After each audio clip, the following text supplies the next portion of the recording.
A friend of mine shared a story with me the other day that totally blew my mind and not in a good way. He was at a marketing conference and an executive got on stage and shared this awesome breakthrough that he had as a leader where he created an AI video clone of himself and he sent a weekly video update to his team, getting them excited about the week, rallying them around the strategy. And, it was just amazing because it saved him so much time and allowed him to connect with his team.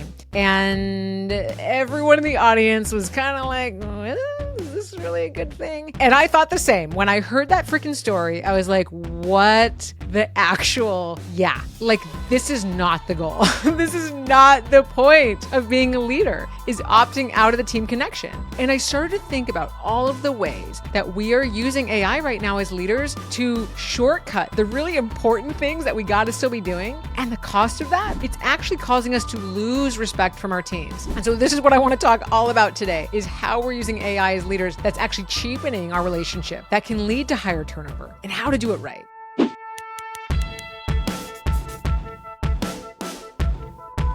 I'm Lia Garvin, and this is the New Manager Playbook podcast, where I share tips, tools, and stories to make managing the easiest part of your job. Because dealing with people, it is hard enough. And we have this tool, we have AI, we have all sorts of ways to shortcut things, to save time, to make things easier. And I think a lot of us have gone a little bit overboard. Now, we can be power users of AI. We can make whatever we want with it. But I gotta tell you, if you are using it to replace yourself in critical moments as a leader, well, you've got to ask yourself, am I replacing myself fully? Should I even have this job at all? I don't think so. And I think a lot of us are making the same mistake over and over with this, is that we think, okay, this is going to save me time. This is going to make this easier. And we're not thinking about the implication to our teams on the other side. This example with this executive sending these videos, it really struck me because when I was back at Microsoft, I was the chief of staff for the VP of Bing. And every single week, we actually made a video very similar to what this guy was talking about. And I had a little handy cam and I set it up. And this was before we were using iPhones for cameras, right? So I set up the camera and we'd plan the script and we'd go through it. And I would spend all Sunday night editing it so that we could send it out every Monday morning. And this video was like one of his biggest differentiators as a leader. People loved this leader because he had this human connection that he'd send out every single week. They'd get a little FaceTime with this leader. And right when I think about that and how that was received for the team and sort of like fooling your team into thinking it's you, but it's really an AI clone, it just doesn't sit right.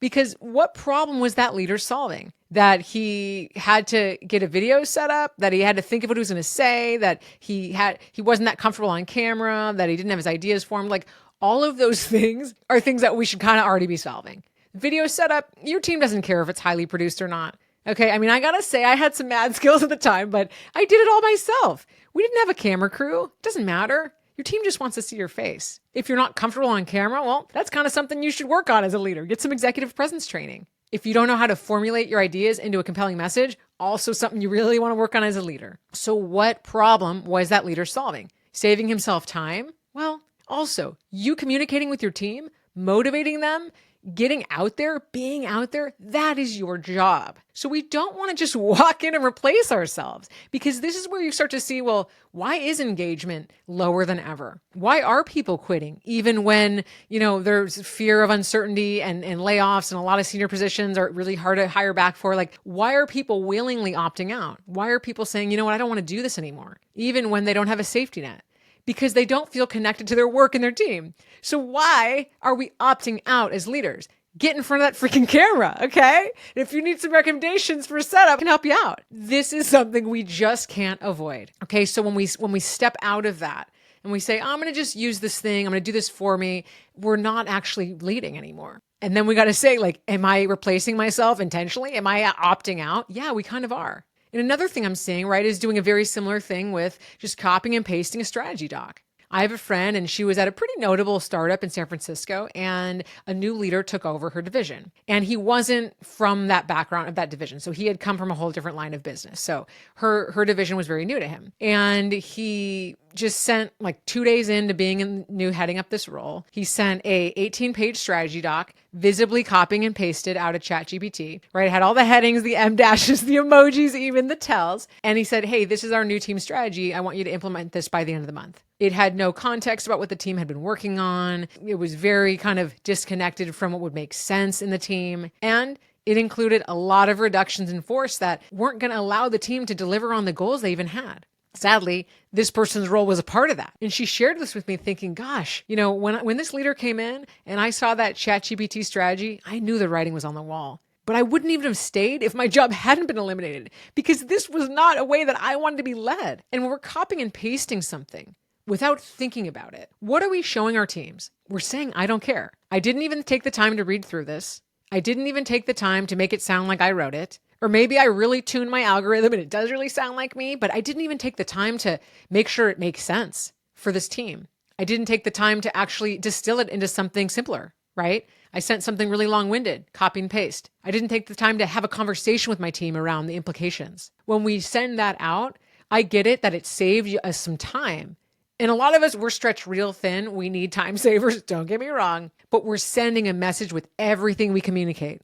The AI clone, with the copy and pasted email, a strategy, we're sending a message, I'm not really in it right now. And at a moment, again, engagement's lower than ever. Productivity, we're worried about it. Well, are folks getting replaced by AI? What are we doing here? We need people to feel engaged, and they feel engaged by that human connection. So that brings me to the third challenge, the third thing I'm seeing where leaders are really cheapening their credibility by utilizing AI too much. It's with feedback. Having hard conversations and sharing difficult news with feedback, it is one of the worst. It's one of the worst parts about being a leader. The thing that sucks about it is even when we get better at it, a new situation comes up and we don't know how to handle it, or we're uncomfortable, or the dynamic's different, and we're bad at it all over again, or the conversation goes sideways.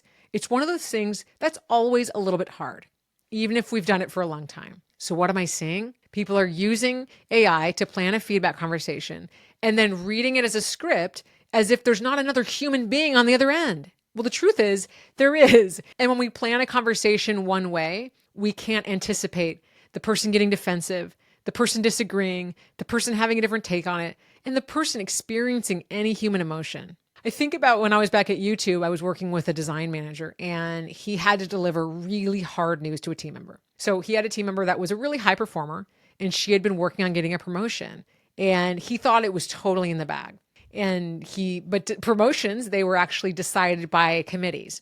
And so when he went to the committee to hear the final decision, he learned that, well, she didn't get the promotion. And when he heard that, his stomach dropped. He thought to himself, oh my God, I've set her up to think she was going to get this promotion and I told her it was in the bag and now I'm going to tell her she didn't get it. Like, what's going to happen? She's going to quit. He was positive. And he came to me and he told me the story. He said, I don't know what to say. I don't know what to do. I feel sick. I feel terrible. And I said, hey, I think expressing the same empathy and sense of responsibility, I think that'll go a really long way with her. And so he said, okay, I'll try. We'll see. So their performance conversation came up and he said, I want to just start by saying I've got some hard news to share and I understand how disappointing this is. I understand this isn't the outcome you wanted. And I understand right now if you want to quit, I would feel the same way. And he shared the news and he said, I want to start by saying I take full responsibility for painting a picture that it was more in the bag than it was. That's something I should not have done. It isn't my final decision. And I shouldn't have made it seem that way. And he said,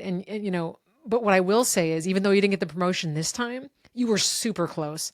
And I got feedback on exactly what you've got to do to bridge that gap. And if you give me a chance, I can help work through that with you. Well, what his team member said? His team member, she cried, she was upset, she was disappointed, and she threatened to quit. All the things that were his biggest fear going into that conversation. He said, I understand. Let's come back together in a few days and just kind of talk through it. So they did. And they came back together about 3 days later. And she said, all right, I'm not happy. I don't know if I have a future on this team, but let's hear it. Like, what's the feedback? And he shared it with her and they made a plan and they worked through it. And lo and behold, next cycle, she got promoted. Now, I think about that conversation and that challenge and that growth that leader went through when he had this really difficult conversation where he messed something up and how he would never have gotten there if he had just said to ChatGPT, how do I deliver news that a promotion didn't happen? How do I have a hard conversation? And just read it as a script because he didn't want to face having the hard conversation. He would have ignored all the context. He would have ignored the empathy. He maybe wouldn't have taken responsibility, which was the most meaningful part of that conversation, because those things were missed because it's very, very difficult to type into it to all of that context into AI when you're just trying to get some answers to save time. You're probably not going to do that. So we don't want to opt out and take ourselves out of that conversation, out of that equation. That isn't the point, right? What he could use it for would have been, and what he kind of used me for, right? Because I'm a team expert, is he said, okay, well, what are some things that might come up? How do we talk about this? What are ways I can frame that? That's what we practiced together. But it was in practicing it that he got better at it. He got that permission to take responsibility. He built comfort saying that message. He still did it. He still showed up.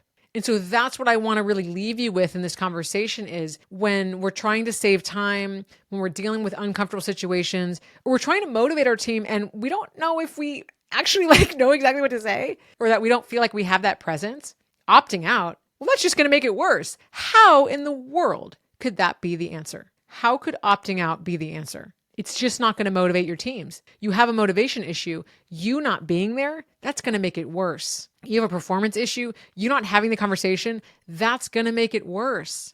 You not having a strategy for the team, showing a copied and pasted ChatGPT strategy, that's going to make it worse.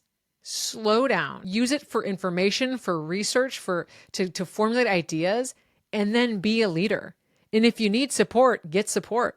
If you need training or coaching or mentorship, get that. But right now is a moment when a lot of cards are on the table. What roles need to be replaced? Are managers even needed? I'm hearing that every day, and you know my feelings on it. Well, we're not needed if we're voluntarily opting out of being in the arena. But we are desperately needed when we can be like that YouTube manager and have the conversation and take responsibility and develop someone that was so close to getting there. And she just needed someone to help give her that feedback and get her over the finish line. That is the best use for managers, best use for our leaders.